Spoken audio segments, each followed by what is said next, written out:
Buenos días, chicos. En el día de hoy vamos a trabajar el módulo en geografía. ¿Listo? Entonces, por favor, nos vamos a ubicar desde la página 68. Colocar, por favor, la fecha en esta página y utilizar resaltador, color o esfero para que resalten allí las ideas más importantes. Entonces, arrancamos. En la página 68 encontramos el climagrama de la ciudad de Medellín. Recordemos que ustedes siempre han manejado desde el área de español los tipos de texto. Ese es un tipo de texto discontinuo en el cual nosotros encontramos los gráficos para analizar. Entonces, vamos a analizar este gráfico que aparece en la página 68. Entonces, nos están dando una información acerca de cómo es el clima en Medellín. Entonces, ahí aparecen un gráfico de barras azules, también viene acompañado de unos números del 01 al 12 que nos están representando como tal en los meses del año. También a los costados derecho y izquierdo encontramos metros sobre el nivel del mar, encontramos la temperatura, grados Fahrenheit, grados centígrados, y también nos están hablando de la altitud, clima, grados centígrados y metros sobre el nivel del mar en el cual está ubicado este territorio. Entonces recordemos que cada vez que vamos a analizar un gráfico, tenemos que analizar todo lo que nos están dando como información, el título, los datos, la gráfica que nos representa allí. ¿Listo? Entonces vamos a contestar las preguntas que vienen allí acompañando este gráfico. Dice la pregunta número 17.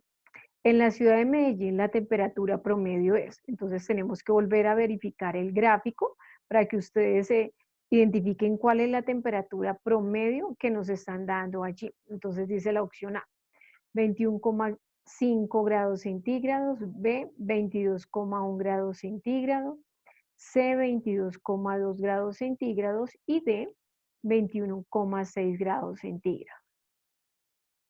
La pregunta 18 nos indica lo siguiente.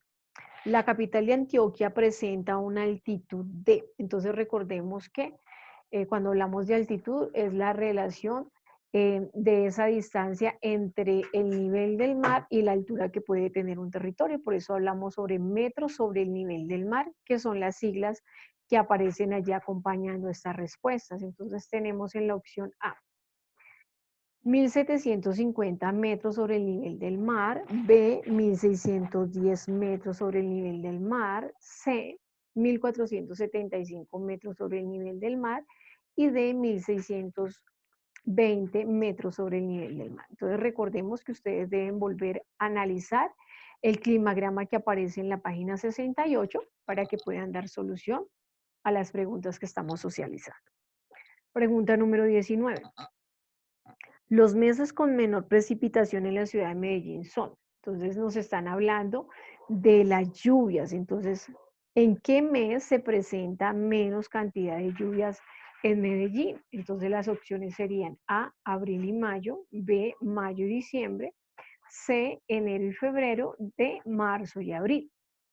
La pregunta 20 nos está indicando, los meses con menor temperatura en la ciudad de Medellín son diciembre y agosto, B, enero, febrero, C, junio, julio, D, julio, agosto. Entonces recordemos que para poder extraer la respuesta correcta vuelven a tener en cuenta el climagrama que nos está dando los datos de este territorio. Entonces tenemos que analizar cuál es su altitud, cuál es su clima, la temperatura y los metros sobre el nivel del mar que se encuentra este territorio. Seguimos avanzando en el módulo. Nos vamos a ubicar en la página 67. En la página 67 encontramos una pequeña lectura relacionada con la revolución industrial, tema que hemos trabajado fuertemente en la asignatura. Entonces, por favor, ustedes van siguiendo la lectura y van resaltando las palabras, ideas importantes allí. Entonces, la lectura dice: después de 1815, la revolución industrial y la competencia causaron una constante y dramática baja en el precio del artículo terminado, pero no en los diferentes costos de producción. El ambiente general de los precios era de deflación y no de inflación, o sea, que las ganancias padecían una ligera baja, surge el avance del ferrocarril, que se dice es hijo de la mina, y el gran triunfo del hombre por medio de la técnica. Hasta aquí, hasta esa partecita, nos están hablando de ese avance que se presentó con la revolución industrial, con esa máquina a vapor, que permitió que la industria del transporte también surgiera para su momento, como fue el ferrocarril. Recordemos que en su inicio van a utilizar como fuente de energía em, el carbón mineral. ¿Listo? Entonces, por eso la relación que hablan allí de la mina. Y pues los grandes cambios que también se van a presentar en su momento. Cuando hablamos de inflación, es que se incrementan los costos de un producto, y deflación, que va a bajar eh, el, el precio del producto como tal. Continuamos con la lectura. En las 2 primeras décadas del ferrocarril, la producción de hierro se triplicó, y también la del carbón. La razón de esta súbita, inmensa y esencial expansión estriba en la pasión aparentemente irracional con la que los hombres de negocios y los inversionistas se lanzaron a la construcción de ferrocarriles. Entonces, en esta parte nos están informando de ese avance que se dio con la utilización de esos primeros minerales, como fue el carbón, y cómo fue creciendo las industrias en Europa, sobre todo en Inglaterra. Continuamos con la lectura. Los patronos ingleses se quejaban constantemente de la indolencia del trabajador, o su tenencia a trabajar hasta alcanzar el tradicional salario semanal y luego detenerse. La solución se encontró estableciendo una disciplina laboral draconiana, pero sobre todo en la práctica, donde era posible retribuir tan escasamente al trabajador que éste necesitaba intensamente toda la semana para alcanzar unos salarios mínimos en las fábricas, en donde el problema de la disciplina laboral era más urgente.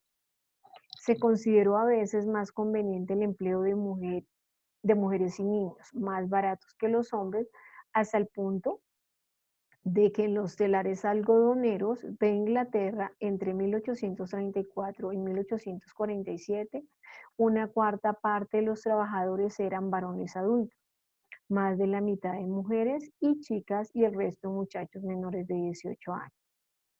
Otros procedimientos para asegurar la disciplina laboral es el lento proceso de la industrialización en aquella primera fase.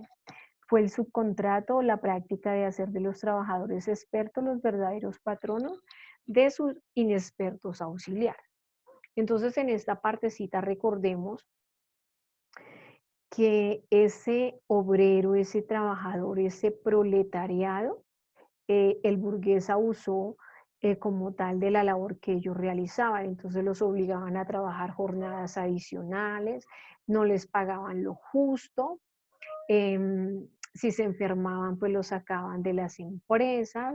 Inicialmente se vincula primero la mano de hombre para el trabajo, luego la necesidad de la industria va a generar que se vinculen a las mujeres y también a los niños en esta labor de industria.